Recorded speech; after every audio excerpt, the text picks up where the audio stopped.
Hey folks, this is Vince the Evil DM. Going to be starting a new series here on the channel. That doesn't mean any of the other series will be going away. Palladium, Railguns and Dragons will be here just fine.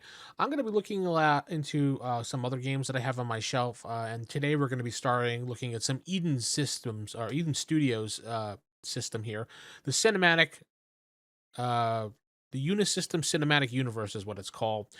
And the first book I'm going to take a look at is Army of Darkness, the role playing game. If you're a fan of Bruce Campbell and the Evil Dead movies and Army of Darkness and Ash versus Evil Dead TV series, this book is basically right up your alley. It has the humor and the fast movement of the movies and the TV show boiled into one system in one book. The book is rather expensive, though you can get the PDF off Drive Through RPG through Eden Studios pretty, I think around $10, maybe around there, maybe 20. As opposed to if you can try to find the book. I have the actual book, but to find the actual book now is generally expensive unless you find a good deal on eBay. Now, the book itself is a beautiful book, all full color, and it focuses on Army of Darkness, the role playing game, the movie itself. Clips from the movie, and the book itself is worth picking up and reading. And the reason why I'm saying it's picking up worth and reading because it's written in the tone as if Ash was explaining the entire game to you. As if he's Ash. Think of Bruce Campbell playing Ash, sitting down at the table, describing how to play this game with you. If you're a Bruce Campbell fan, then you will thoroughly enjoy reading through this book just to read it. The system, maybe you won't like it, maybe you don't care for the game, but it is a simple system to play. And as you go through the book, you will see just little tidbits of the movie here and there and how it's laid out, how the characters are laid out. And the unit system is very simple. It is a 1d10. You add an attribute or a skill, or sometimes you double an attribute depending if you don't have a skill, and you add it together, and then you check the chart on your character sheet, and it tells you how many success levels you've gotten when you roll. And you just tell the GM that amount, and then they will tell you from there. It's very simple. And in fact, from a GM point of view, you don't have to do a lot of rolling whatsoever. When you do the minor people, the minor mooks, or you want to call them, or fodder people in your campaign, they have combat scores, and you basically have to just say the vampire goes to punch you. The player does the rolling and defends against you. Now, for major cast members that are NPCs and big bads, you will do rolling for them because they're important, and that factor varies. But generally when you design up your deadites or your evil foes here, you can not have to roll. They have just combat scores for you to look at. And again, the book is full color, so if you do get the PDF and you print it out, you're probably going to want to print it out in color because it makes it look nicer. And it's a beautiful, beautiful game. I really like playing the Army of Darkness game. When I did have went to a couple conventions and they had a one shot there, and I had a lot of fun playing it. I've never actually played it as a campaign. I would think you could because there are some scenarios in this book that they talk about bringing players into the whole movie atmosphere of what happened. And there's one scenario where Ash obviously left, screwed things up at the end of the movie, and the players come in and they have to fix everything. That could be fun. There's also another one when the players join it and it's World War II. So not only are they fighting against Deadites, they're fighting against Nazis, and they're fighting against werewolves too. So there's that one. And then there's this dystopian future that if you saw the director's cut of Army of Darkness, at the end when Ash comes out of the cave and he screwed everything up and, the world's crumbled. And if you saw the end of Ash versus Evil Dead, yeah, spoiler alert here, it's that kind of future ending there that the players can get involved with. So there's a lot of possibilities to this game. There's also a combat system in here that takes care of large battles, so it doesn't feel like it's a burden to the GM whatsoever. But when it comes to creating characters, we'll go back. There are 3 different types of promised ones in this game, as they call them. And Ash is really the promised one, but you can play heroes or promised ones if you want to. It's up to you. But generally, this is what a character sheet looks like: life points, drama points, which I'll get to in a minute, attributes, which are pretty self-explanatory, and skills you would just, like I said, add. And then here is your um, success level chart, which I was talking about right here. So when you are rolling up your character, your GM will tell you where to fall. Generally, you're probably going to want to make up heroes for the campaign. You can put some of your players as primitive screwheads, but they're like average people in a campaign. But I mean, they would kind of work if you want to have one person be the hero. The good thing about Army of Darkness is that it fits in with the other Unisystem system books. That works.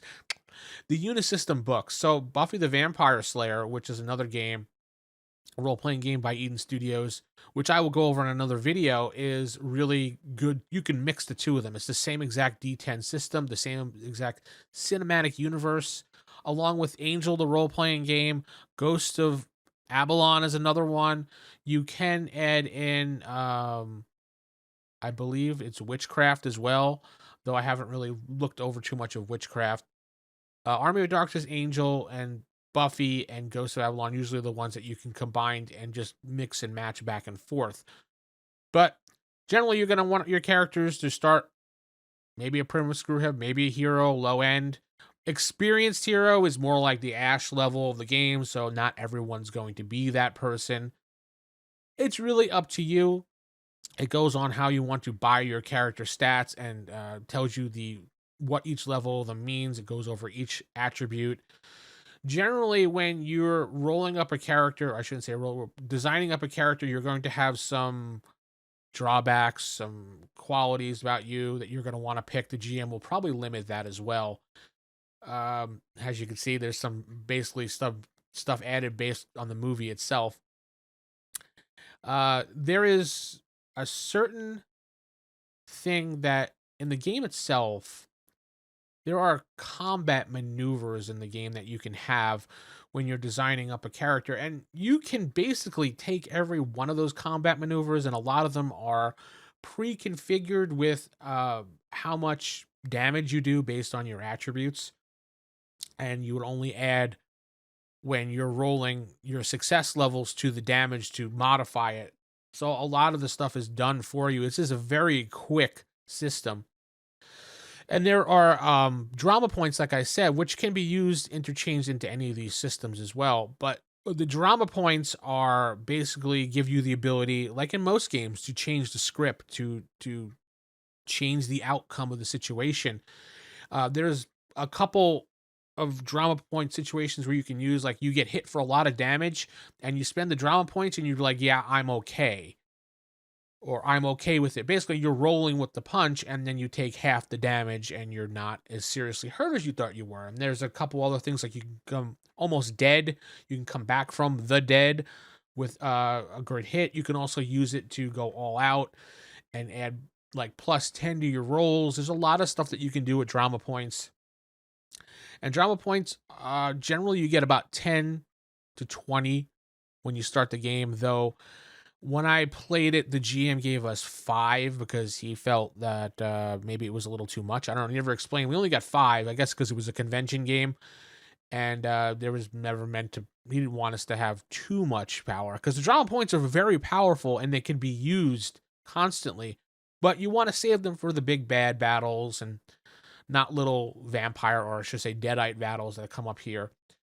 But again, you have a lot of things you can go through with this book, and there's a lot of fun to be had in this book. Would I recommend this book to anybody? Yeah, absolutely. Who's an Evil Dead fan? Yeah, I would definitely recommend this, and to have not as a one shot, maybe a couple games to substitute. I don't really foresee a long term campaign coming out of this. Maybe if some people are out for a while and you want to substitute as the GM, this is what you want to do for a night of fun. It's a lot of fun to play, but I don't really think it has the longevity of something. And they did not create any more books for Army of Darkness whatsoever. There was just this one book. I don't know if it's because they lost the license or they just didn't have any will to make any more. I don't know what Eden Studios' thinking was, but they did make a whole slew of books for Angel and Buffy and all the other properties they had at the time.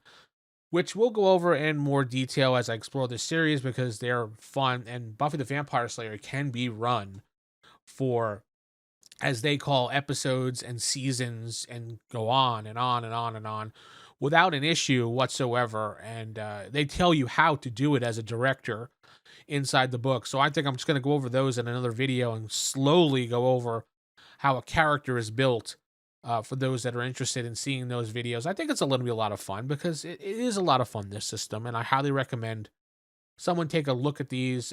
Definitely the Buffy book. There is 2 of them out there for Buffy. There's Buffy the Vampire Slayer revised core rule book, and then there's just the core rule book. So is only about an 8-page difference that they updated a couple things. So if you happen to get the core book accidentally and not the revised book, not a big deal. They did say that, if I remember correctly, that the Angel, the role-playing game, is the most updated rules for the cinematic universe out of all of them.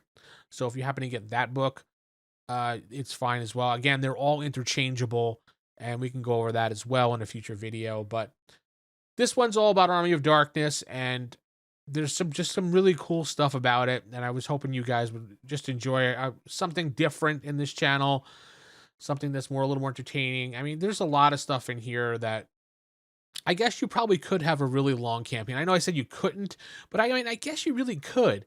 And they also have archetypes in here.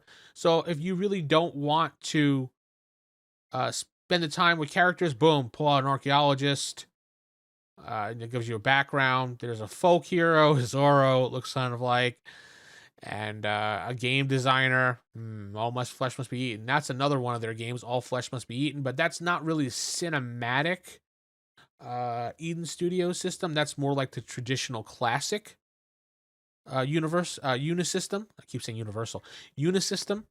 There are 2. There's the classic and there's the Universal one here, or the Universe system.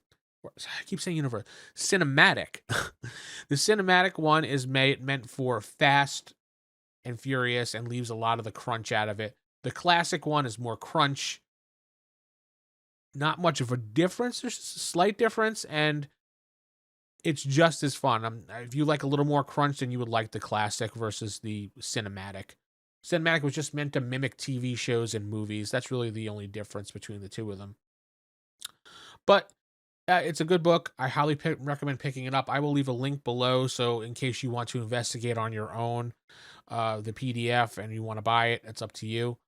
It's not that expensive. It's well worth it. If you could find the book on Amazon or eBay or a thrift store, for example, which I've found many books before, I highly suggest picking it up. It's worth the money. If anything, it's a really great read. And if you're an Ash fan of the Evil Dead series and just Bruce Campbell fan in general, you will love to read this book.